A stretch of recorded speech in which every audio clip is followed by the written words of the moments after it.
ॐ अज्ञानातिमिरान्धस्य ज्ञानाञ्जनशलाकया चक्षुरुन्मिलितं येन तस्मै श्रीगुरुवे नमः। श्रीचैतन्यमनोभीष्टं स्थापितं येन भूतले स्वयं रूपगदा मह्यं ददाति स्वपदान्तिकं। वन्देऽहं श्रीगुरु श्रीयुतापदकमलं श्रीगुरु वैष्णवांश्च श्रीरूपं साग्रजातं सहगणा रघुनाथान्वितं तं सजीवं साद्वैतं सावधूतं परिजनसहितं कृष्ण चैतन्यदेवं श्रीराधा कृष्णपादां सहगणा ललिता श्रीविशाखान्वितांश्च।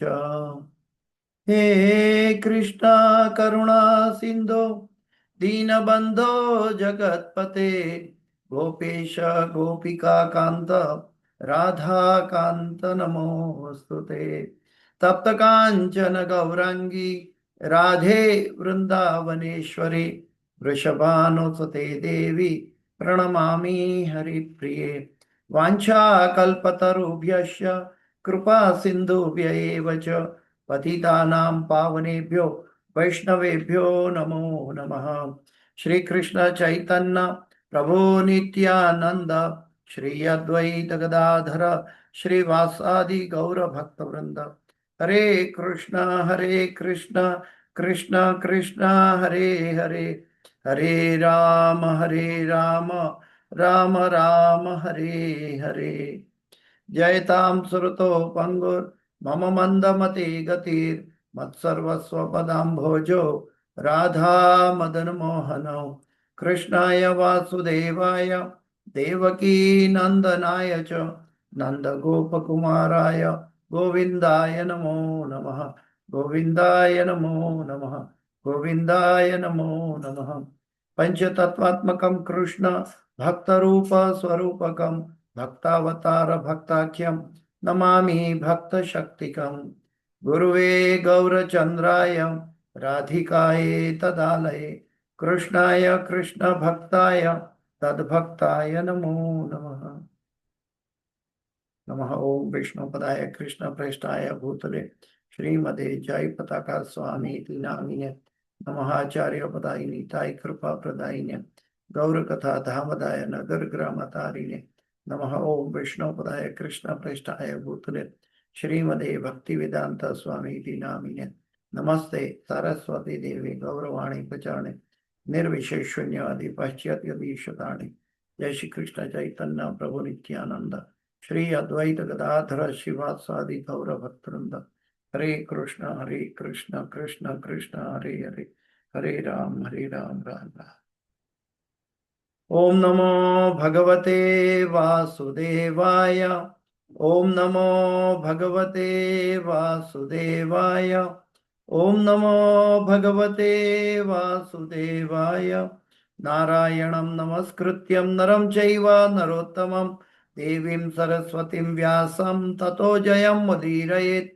नष्टप्रायेषु अभद्रेषु नित्यं भागवत सेवया भगवते उत्तम श्लोके भक्तिर्भवति नैष्ठकी। हरे कृष्णा।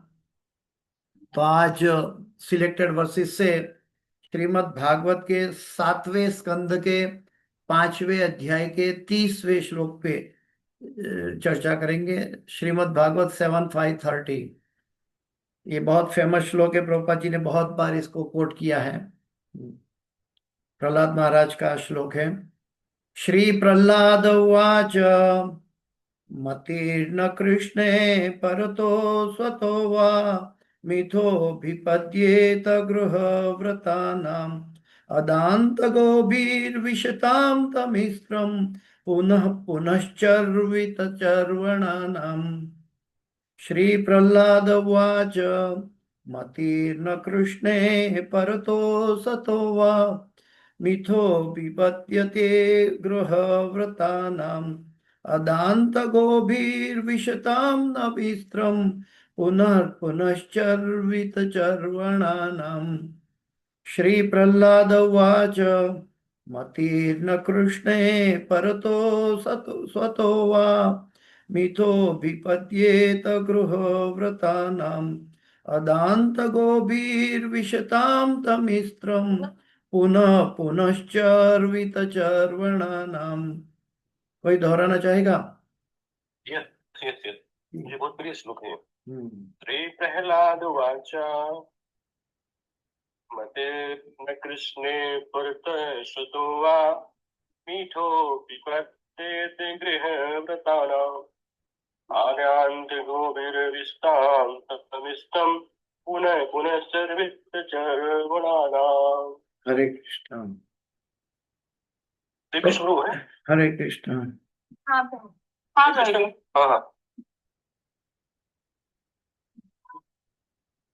श्री प्रहलाद उवाच मतेर्न कृष्णे मतेर्न कृष्ण भरतः ततो वा मिथो पिपद्येत गृहव्रतानाम् अदान्तगोभिर्विशतान्तमिश्रम् पुनः पुनश्चर्वित चर्वणानाम्। बहुत सुंदर, बहुत सुंदर।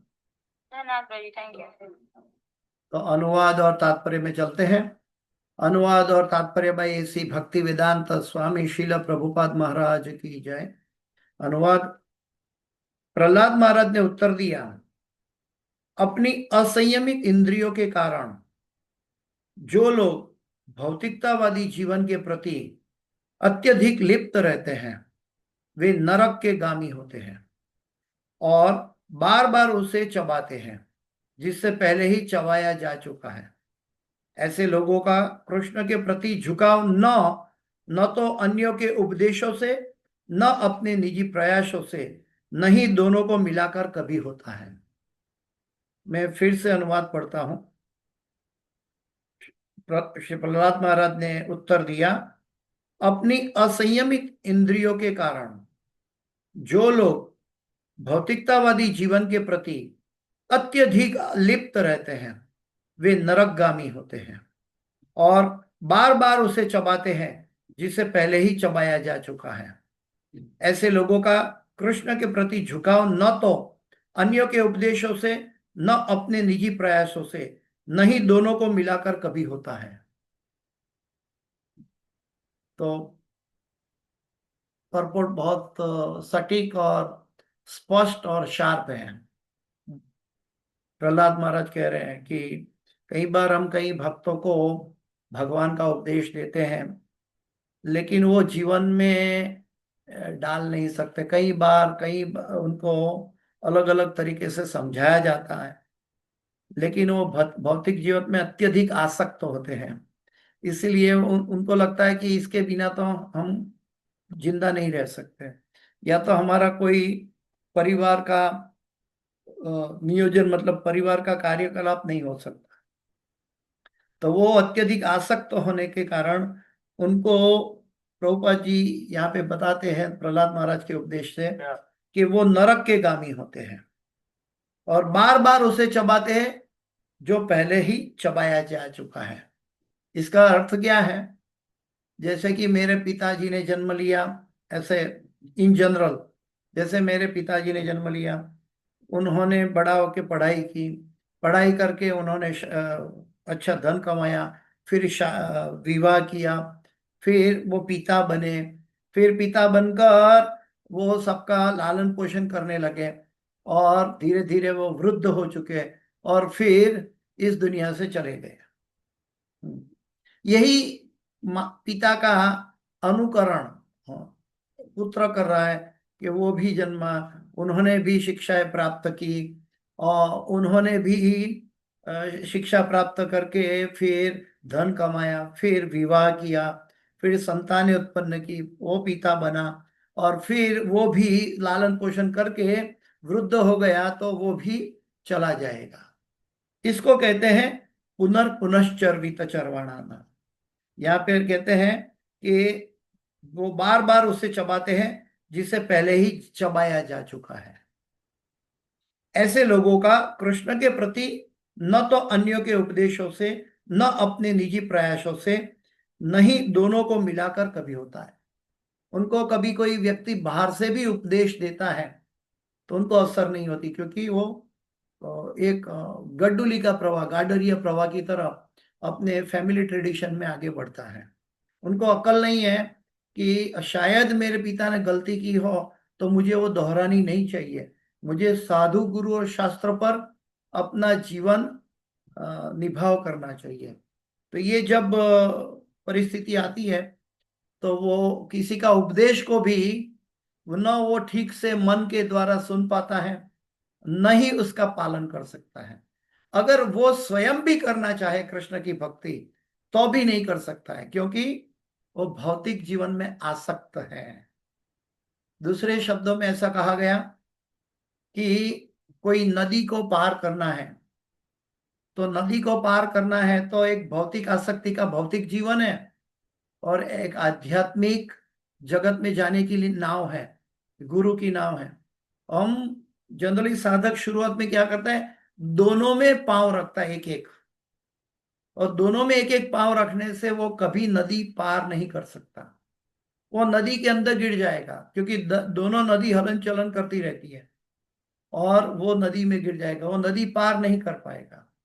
ठीक वैसे ही जब हम भौतिक जीवन में और आध्यात्मिक जीवन में दोनों में हम अग्रसर होना चाहेंगे तो हम भव सागर के दरिया में डूब जाएंगे, हम भव सागर को पार नहीं कर पाएंगे। इसके लिए और भी एक बात बताई गई है कि इंद्रिय तृप्ति की बात करें तो, कि जैसे रण मैदान में कैमल होता है, ऊंट, ऊंट बोलते हैं, वो ऊंट रण मैदान में सफर करता है, वहां पानी का स्रोत नहीं होता, रण मैदान में सूखापन है, वहां कोई हरी वनस्पति भी नहीं उगती, लेकिन सब कांटे वाले झाड़ू झाखरे वहां लगे रहते हैं, और वो ऊंट जाके वो कांटे का थौर वाला कांटा काट के मुंह में चबाता है, और मुंह में चबाता है, और फिर अपनी जिह्वा से खून निकलता है, और जिह्वा से खून निकलता है तो उनको लगता है ये कांटे का स्वाद बहुत अच्छा है। वास्तव में वो अपना ही खून है, कांटे चबाकर वो अपने आप को हानि पहुंचा रहा है। ठीक वैसे ही इस जगत के अंदर इंद्रिय तृप्ति में डूबा हुआ व्यक्ति अपने आप को नष्ट कर देता है, यानी कि नरक का गामी हो जाता है, पतन की मार्ग में चल पड़ता है।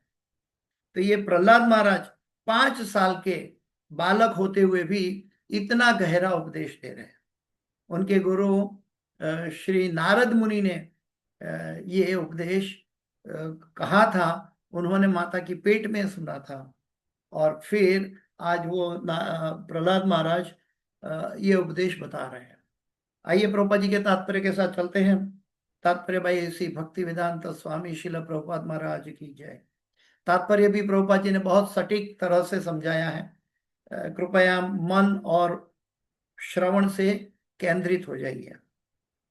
इस श्लोक में मतिर्न कृष्णे शब्द कृष्ण के प्रति की गई भक्ति को बताते हैं। जो भी तथाकथित राजनीतिज्ञ, प्रकांड पंडित तथा दार्शनिक या कर्मकांड भगवत गीता को पढ़ते हैं, वे अपने भौतिक अभिप्रायों के उपयुक्त कोई ना कोई अर्थ निकालने का प्रयत्न करते हैं, किंतु कृष्ण विषयक उनका यह भ्रम उन्हें कोई लाभ नहीं दिलाता। प्रभुपाद जी समझाते हैं कि आज तक 664 भाष्यकारों ने भगवत गीता का ट्रांसलेशन किया, लेकिन 664 में हार्डली 12-15 लोग सही तरह भगवत गीता को समझ पाए। बाकी लोग भगवान कृष्ण को ऐतिहासिक पुरुष, राजनीतिक पुरुष या बहुत शक्तिशाली पुरुष के रूप में उन्होंने समझाया, या तो मनोघटित धारणा से उसको समझाने की कोशिश की। लेकिन भगवान का उपदेश, भगवान का शब्द भौतिक जगत की हर एक परिमिति से परे है। इसलिए प्रभुपाद जी कहते कि किंतु कृष्ण विषय उनका यह भ्रम उन्हें कोई लाभ नहीं दिलाता, क्योंकि वो वास्तविक विषय को स्पर्श भी नहीं कर पाता, क्योंकि उनकी आसक्ति भौतिक संसार में है। हाँ, आगे तो क्योंकि ये लोग भगवत गीता को भौतिक रीति से तालमेल बिठाने के साधन के रूप में प्रयुक्त करने में रुचि रखते हैं, अतएव उनके लिए कृष्ण या कृष्ण भावनामृत का निरंतर विचार करना असंभव है, असंभव है। जो फिलोंथ्रोपिक समझाते हैं या फिलोसॉफिकल समझाते हैं या ज्ञान मार्ग से समझाते हैं या कर्म मार्ग से समझाते हैं या ध्यान मार्ग से समझाते हैं, वो सब अधूरा रह जाता है। क्योंकि भगवान का उपदेश ये ज्ञान कर्म सभी से परे है। वो भक्तिमय सेवा के लिए वो एक विषय है। वो जिसके पास भगवान की भक्ति नहीं है, भक्ति तब प्रकट होती है जब मन कृष्ण को दिया जाता है। कृष्ण भावनामृत का निरंतर विचार करना असंभव है, मतीर्न कृष्ण है। जैसा कि भगवत गीता 18:55 में कहा गया है, भक्त्या माम अभिजानाति। कोई कृष्ण को यथारूप में भक्ति के द्वारा ही समझ सकता है, भक्ति के द्वारा ही समझ सकता है। हाँ, नहीं तो हम भगवान को कभी नहीं समझ सकते। ना हम वेदे न तपसा न ज्ञाने न चेचया, भगवान गीता में कहते हैं। तो कोई कृष्ण को यथारूप में भक्ति के द्वारा ही समझ सकता है। तथाकथित राजनीतिज्ञ तथा विद्वान कृष्ण को काल्पनिक मानते हैं। जैसे कि पहले की सरकार थी भारत के अंदर, तो वो राम सेतु का ब्रिज जो नासा ने बताया था कि इंडिया और श्रीलंका के बीच में राम सेतु बना हुआ है, कोई पत्थर का बनाया हुआ ब्रिज है। हाँ, जो सदियों लाखों साल पहले की बात दिखाई दे रही है। फिर उन्होंने आके साइंटिफिकली इवेल्युएट किया, तो उन्होंने कहा कि ये 15 लाख साल से पहले का है।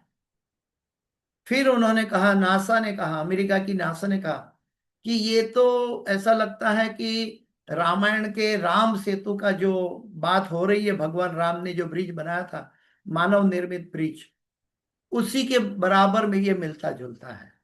वास्तव में त्रेता युग में भगवान राम भी 17 लाख साल पहले की बात है, तो उसी की बात बता रहे हैं। तो नासा ने जो कहा, लेकिन जो पूर्व की सरकार थी जो भगवान का अस्तित्व मिटाना चाहते हैं, उन्होंने बड़ी बड़ी सबमरीन भेजी, मशीनरी भेजी, वो ब्रिज को काट के उखाड़ कर फेंकने के लिए। क्यों? क्योंकि भगवान की कोई इतिहास रह ना जाए। वो राम भगवान को काल्पनिक मानते थे, पूर्व की सरकार। तो राम भगवान तो उन्होंने वो ब्रिज हटाने के लिए अलग अलग नाम देकर के वो हमारे समुद्र में व्यापार करने के लिए बहुत बीच में आता है। हालांकि वो ऐतिहासिक तत्व भगवान का है, उसको मिटाना चाहते थे। तो वो काल्पनिक बात कर रहे थे भगवान राम के बारे में। लेकिन उनकी मशीनें टूट गई, उनकी सबमरीन फेल हो गई, लेकिन राम सेतु का एक पत्थर भी हिला नहीं। तो ये काल्पनिक समझते संसारी लोग। राजनीतिज्ञ कहता है कि उनका कृष्ण भगवत गीता में अंकित कृष्ण से भिन्न है। यानी कि वो भी एक काल्पनिक बात है कि कृष्ण तो एक ही है, चाहे वो हस्तिनापुर के हों, चाहे वो वृंदावन के हों, चाहे वो द्वारका के हों, भगवान कृष्ण तो एक ही है, पूर्ण पुरुषोत्तम परमेश्वर। यद्यपि यह कृष्ण तथा राम को परमेश्वर मानता है, किंतु वह उन्हें निराकार समझता है। जिन्होंने भगवान राम और कृष्ण को समय के बहाव में लोगों से सुनकर भगवान तो मान लिया, क्योंकि उनके अंदर पूर्णतया समर्पितता नहीं है और न वो अपने पापों के भार से भगवान को देख सकते हैं, इसलिए वो नहीं देखते हैं, इसलिए उनको निर्विकार कह देते हैं। वास्तव में भगवान साकार है, क्योंकि उसे कृष्ण की सेवा का कोई अनुमान नहीं रहता। अतएव उसका एकमात्र कार्य रहता है पुनश्चर्वित चर्वणाना। वो क्या करता है, जब कोई दिशा नहीं मिलती तो फैमिली ट्रेडिशन में, फिलोंथ्रोपिक कार्यों में जुड़ जाता है। क्योंकि ये तो हमारे दादा ने भी किया था, हमारे पिता ने भी किया, हम ये फैमिली ट्रेडिशन से बाहर नहीं जा सकते। हम अपने कुल देवी या कुल देवता को छोड़कर लांग नहीं सकते। लेकिन वो नहीं समझते कि भगवान के उपदेशों को फॉलो करने से कुल देवता या कुल देवी या फैमिली ट्रेडिशन भी हमें ज्यादा आशीर्वाद प्रदान करती है। तो चबाए हुए को बार बार चबाना, यही मेरे दादा ने किया था, मेरे पिता ने किया, अभी मैं कर रहा हूं और आगे जाके मेरा पुत्र भी करेगा। ये इसको कहते हैं चबाए हुए को बार बार चबाना। ऐसे राजनीतिज्ञों तथा विद्वानों का लक्ष्य अपनी शारीरिक इंद्रियों द्वारा भौतिक जगत का भोग करना होता है। इनका उद्देश्य क्या है? अपनी इंद्रियों से भौतिक जगत का भोग करना है, और इसीलिए वो नरक के कामी होता है, क्योंकि हमारी इंद्रियों इंद्रियों के स्वामी की सेवा में लगनी चाहिए। ऋषिकेन ऋषिकेश सेवनम भक्ति रुच्यते। हाँ, ऋषि यानी इंद्रिय, ऋषिकेश यानी कृष्ण, इंद्रियों के स्वामी। तो इंद्रियों का उपयोग इंद्रियों के स्वामी के लिए करना चाहिए। जैसे कि मैंने हाथ पर घड़ी पहनी है, वो घड़ी पहनी है, मैं इंटरनेशनल ट्रैवल कर रहा हूँ, तो मुझे अमेरिका का टाइम सेट करना है, लंदन का टाइम सेट करना है, या इंडिया का टाइम सेट करना है, ये मेरे पर आधारित है, क्योंकि ये घड़ी मैंने पहनी है, मैं जैसा चाहूं उसके ऊपर टाइम सेट कर सकता हूं। वैसे इंद्रिय भगवान की है, तो हमें भगवान के लिए इसका उपयोग करना चाहिए। जैसे घड़ी का उपयोग मैं अपने लिए करता हूं, वैसे इंद्रियों का उपयोग भगवान के लिए करना चाहिए। हम्म। या इसलिए यहाँ पर स्पष्ट कहा गया है कि जो गृह व्रत है, गृह व्रता नाम, अर्थात जिनका एकमात्र लक्ष्य भौतिक जगत में इस शरीर के साथ सुखपूर्वक जीवन बिताना होता है, वे कृष्ण को नहीं समझ सकते। जो आहार निद्रा भय मैथुन के नाम पर अपनी फैमिली ट्रेडिशन को बनाए रखना चाहता है, लेकिन अंदर का हेतु क्या है? इंद्रिय तृप्ति। तो वो कभी भगवान को नहीं समझ सकते। गृहव्रत तथा चर्वित चर्वणा नाम दोनों ही पद सूचित करते हैं कि भौतिकतावादी पुरुष जन्म जन्मांतर विभिन्न शरीरों में इंद्रिय तृप्ति भोगना चाहते हैं। जन्म जन्मांतर इंद्रिय तृप्ति भोगना चाहते हैं, लेकिन वो इतने अल्प बुद्धि वाले हैं कि उनको पता ही नहीं है कि कुत्ता बिल्ली चूहा कीड़ी चींटी सब, हाथी कोई भी हो, उनके पास भी आहार निद्रा भय मैथुन इंद्रिय की तृप्ति तो स्वतः मिल जाती है। देखिए सुबह उठ आती है तो सुबह का प्रकाश सबको स्वतः मिल जाता है।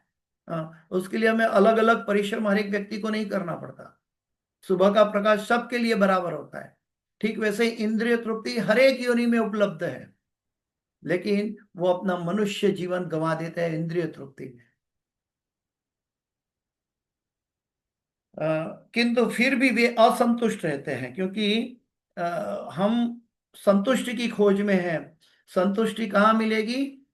भगवान की संतुष्टि करने में। भोक्तारम यज्ञ तपसाम सर्वलोक महेश्वरम सुहृदम सर्वभूतानाम ज्ञात्वा माम शांति मृच्छति। तभी शांति प्राप्त होगी जब हम भगवान को संतुष्टि दें। व्यक्तिवाद के नाम पर ऐसे लोग जीवन की भौतिकतावादी शैली के प्रति आसक्त रहता है। नहीं नहीं, ये तो हमारा समाज में एक स्टेटस है, हमारा स्टैंडर्ड है, हमें ये करना ही पड़ता है। सबके लिए हम एक स्टैंडर्ड में स्थित है, तो हमें दूसरों को दिखाना पड़ता है। लेकिन वो मूर्ख भूल जाते हैं कि हम भगवान को क्या बता रहे हैं, हमारी अस्तित्व के बारे में हम भगवान को क्या दे। हमारा जो भी दिखाना है वो हमें भगवान को दिखाना है कि हम भगवान के प्रति कितना आ सकते हैं। लेकिन हम अल्प बुद्धि वाले होने के कारण समाज को दिखाने के लिए चल पड़ते हैं। जैसा कि भगवत गीता 2:44 में कहा गया है कि भोगेश्वर्या प्रसक्तानां तथा पहत चेतसाम व्यवसायत्मिका बुद्धि समाधौ न विधीयते। जो लोग इंद्रिय भोग तथा भौतिक ऐश्वर्य के प्रति अत्यधिक आसक्त हैं, और जो ऐसी वस्तुओं से मोहग्रस्त है, उनके मनों में परमेश्वर की भक्ति का दृढ़ संकल्प नहीं उत्पन्न होता। वो कभी श्रद्धा तो है, लेकिन वो निष्ठा में कभी नहीं पहुंच सकता। दृढ़ता नहीं है उनके पास। प्रहलाद महाराज के पास दृढ़ता थी, इसलिए उनके ऊपर कितने कितने संहार किए गए उनको मारने के लिए, लेकिन वो भगवान पर आश्रित होने से पूर्णतया सुरक्षित रहे हैं।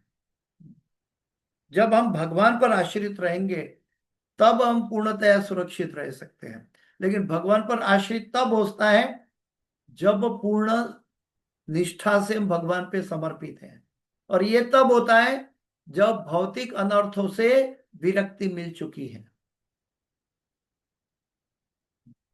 जो लोग भौतिक भोग में लिप्त हैं वे भगवान की भक्ति में दृढ़ नहीं हो सकते हैं। जो लोग भौतिक भोग में लिप्त हैं वे भगवान की भक्ति में दृढ़ नहीं हो सकते। वे न तो भगवान को समझ सकते हैं, न उनके उपदेश भगवत गीता, और अगर समझ भी जाए तो इसका पालन नहीं कर पाते हैं। अदांत गौबीर विशताम तमिस्त्रम, उनका मार्ग समुचित सचमुच नारकीय जीवन की ओर ले जाने वाला है। सचमुच नारकीय जीवन, क्योंकि उनको भगवान की भक्ति में दृढ़ता नहीं है, और वो भगवान का उपदेश गीता का हो या श्रीमद् भागवत का, वो समझने के लिए तैयार नहीं है। और समझने के लिए तैयार भी हो जाए तो भी समझ नहीं सकते हैं, और समझ भी लिया तो भी पालन नहीं कर सकते। जैसा कि ऋषभ देव, भगवान ऋषभ देव ने पुष्टि की है, महत सेवा द्वारम अहुर विमुक्ति। मनुष्य को चाहिए कि किसी भक्त की सेवा करके कृष्ण को समझने का प्रयत्न करे।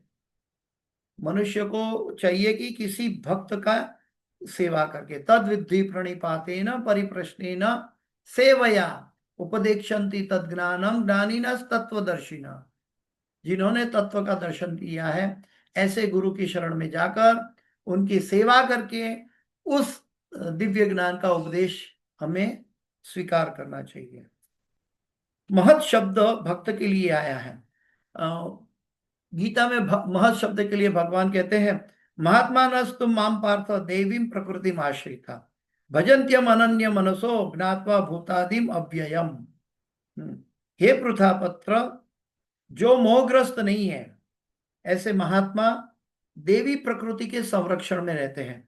वे पूर्णतया भक्ति में लगे रहते हैं क्योंकि वे मुझे आदि अविनाशी भगवान के रूप में जानते हैं।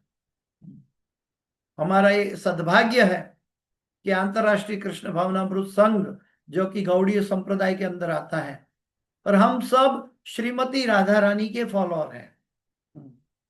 हम कृष्ण के फॉलोअर तो बाद में, पहले हम श्रीमती राधा रानी के फॉलोअर हैं। और वही बात भगवान कहते हैं कि जो महात्मा जन है वो मेरी देवी प्रकृति के आश्रय में रहता है, यानी कि श्रीमती राधा रानी के आश्रय में रहता है। भगवत गीता 9:13 में ये बताया, महात्मा वह है जो 24 घंटे भक्ति में लगा रहता है, जैसा कि अगले श्लोकों में बताया गया है। जब तक कोई ऐसे महापुरुष के पीछे नहीं लग जाता, यानी कि भक्त संग नहीं करता, एसोसिएशन नहीं करता, भक्तों का एसोसिएशन नहीं करता, जब तक कोई ऐसे महापुरुष के पीछे लग नहीं जाता वह कृष्ण को नहीं समझ सकता। क्योंकि वो तर्क वितर्क करेगा, जब समझ में नहीं आएगा तो अपनी बुद्धि को दौड़ाएगा समझने के लिए, और बुद्धि को दौड़ाएगा जो कि प्रकृति के 3 गुणों के अंतर्गत है, सत्वगुण, रजोगुण, तमोगुण, जो कि सीमित मर्यादा में रहती है, क्योंकि प्रकृति के गुण में हम बंधन में है, तो हम असीमित की परिमिति तक हम नहीं जा सकते। इसलिए जब हम नहीं समझते तो बुद्धि को लगाने की आवश्यकता नहीं है। जब हम न समझ में आए तो साधु गुरु शास्त्र को समर्पित होना है। जब हम ये समर्पित नहीं होते हैं, अंधश्रद्धा पे समर्पित नहीं होना है, वो साधु गुरु शास्त्र आपका ये समर्पण को अंधकार में नहीं रखेंगे। एक समय आएगा जब परिपक्वता आएगी, वो जो अपने समर्पित करते समय एक क्या बोलता है कि अंधविश्वास जैसे समर्पित किया था, लेकिन एक समय आने पे पता चल जाएगा कि वो अंधविश्वास नहीं था, वो शाश्वत सत्य था। वह कृष्ण को नहीं समझ सकता। हिरण्यकश्यप जानना चाह रहा था कि प्रहलाद ने कृष्ण भावनामृत कहां से प्राप्त किया, किसने उसे सिखाया था। प्रहलाद ने व्यंग पूर्वक उत्तर दिया, हे पिता, आप जैसे व्यक्ति कृष्ण को कभी नहीं समझ पाएंगे। प्रहलाद महाराज अपने पिता को कहते हैं, ओ असुर राज, असुर यानी कि भगवान के सुर में सुर नहीं मिलाते। जो भगवान के सुर में सुर नहीं मिलाते उनको ये सब पता नहीं चलता है। केवल महत अर्थात महात्मा की सेवा करके कृष्ण को समझा जा सकता है। महाजन धर्मस्य तत्वम निहितम गुहाय महाजनो ये न गतस्स पंथा। जब हम महात्मा की सेवा करेंगे तब कृष्ण को जान पाएंगे, और जब कृष्ण को जान पाएंगे त्यक्ता देहम पुनर्जन्म नैति मामेति सो अर्जुन। जो लोग भौतिक परिस्थितियों से समझौता करने का प्रयास करता है वे चबाए हुए को चबाते हैं।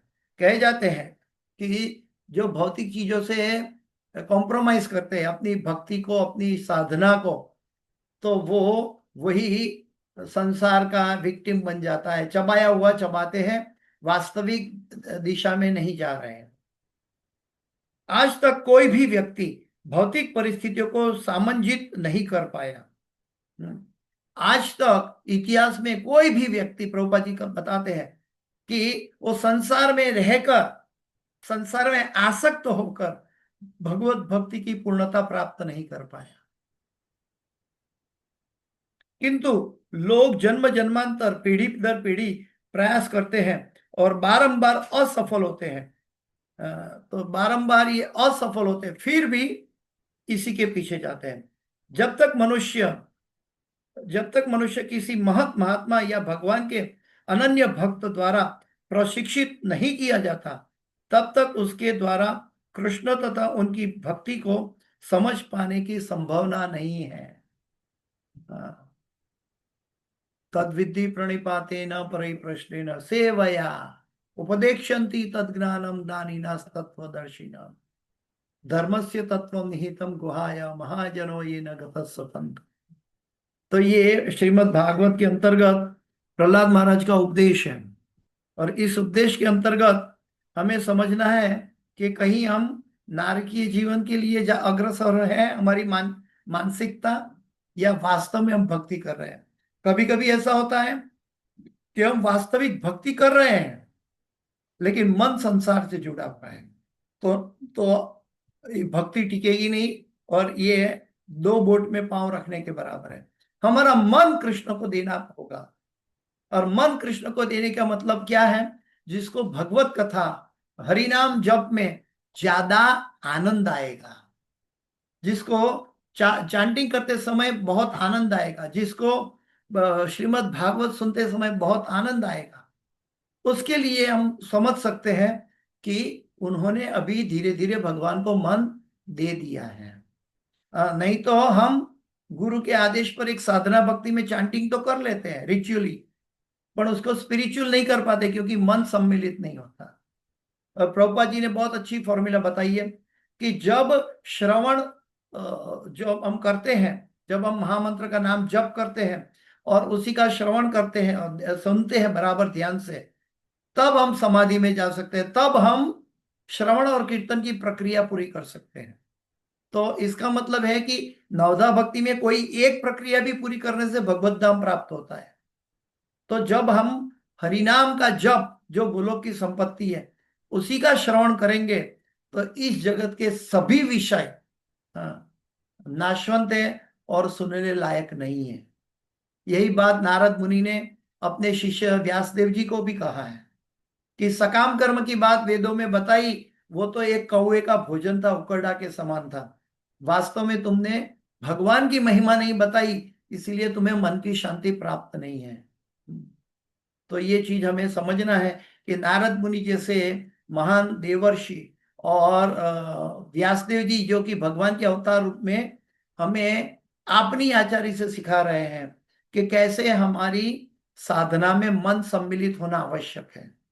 नहीं तो मन में जो विचार है, आज तो मन में है, कोई किसी को पता नहीं, हम चैंटिंग भी कर रहे हैं, मन में विचार भौतिकता का है, लेकिन एक ना एक दिन हमारे कार्यकलाप में वो भौतिकता आ जाएगी, चैंटिंग बाजू में चला जाएगा।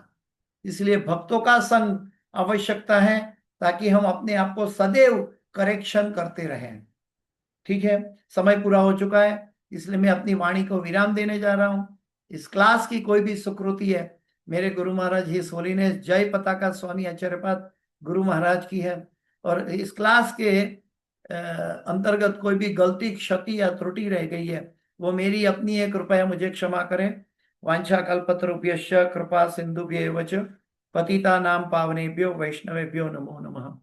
अनंत कोटि वैष्णव वृंद की जय। शिल प्रभुपाद की जय। गुरुदेव महाराज की जय। हरे कृष्णा।